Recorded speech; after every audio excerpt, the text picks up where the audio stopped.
আসসালামু আলাইকুম প্রিয় দর্শক আজকের আয়োজনটা একটু ভিন্ন।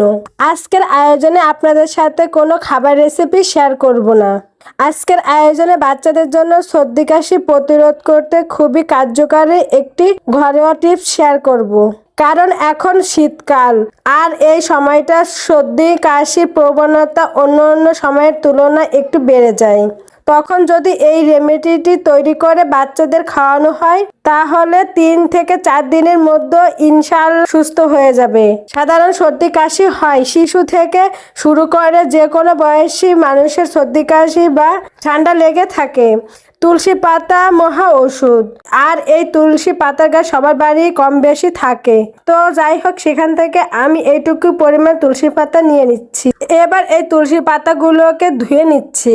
এজন্য একটি পাত্রে কিছুটা পরিমাণ পানি নিলাম, তার মধ্যে কিছুটা পরিমাণ তুলসীর পাতা নিয়ে নিচ্ছি। এখন খুব ভালো করে ধুয়ে নিচ্ছি। তুলসীর পাতাগুলোকে ধুয়ে একটা পরিষ্কার বাটিতে নিয়ে নিলাম। তার মধ্যে দিয়ে দিচ্ছি 3-4 চামচের মতন বিশুদ্ধ পানি। আর এই পানিটা কিন্তু হালকা কুসুম গরম পানি হতে হবে। তারপরে এভাবে হাত দিয়ে পাতাগুলোকে ডলে ডলে পাতা থেকে রসটাকে বের করতে হবে। এটা আসলে বলে বোঝানোর মতো কিছুই নেই, জাস্ট দেখে বুঝে নিতে হবে।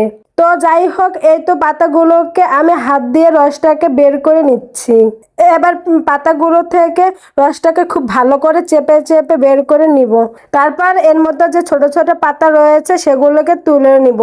আর এই তো তুলসী পাতার রসটা কিন্তু বের হয়ে আসছে।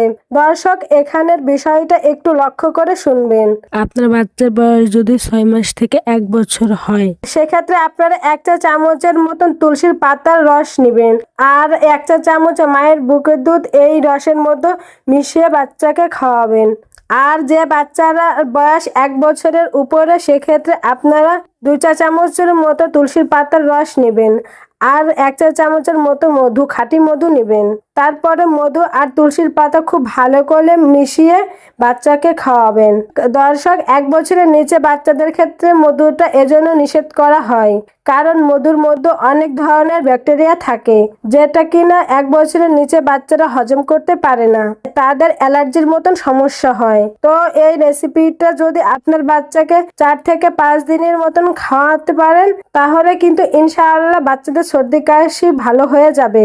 আর যদি 4 থেকে 5 দিনের সর্দি কাশি ভালো না হয় সেক্ষেত্রে কিন্তু আপনারা দ্রুত ডক্টরের পরামর্শ নেবেন। দর্শক, এই ছিল আমার আজকের আয়োজন। ভিডিওটি ভালো লেগে থাকলে প্লিজ একটি লাইক দিবেন এবং বাচ্চাদের নিত্য নতুন খাবার রেসিপি পেতে আমার চ্যানেলটি সাবস্ক্রাইব করে বন্ধু হয়ে পাশে থাকবেন। আল্লাহ হাফেজ।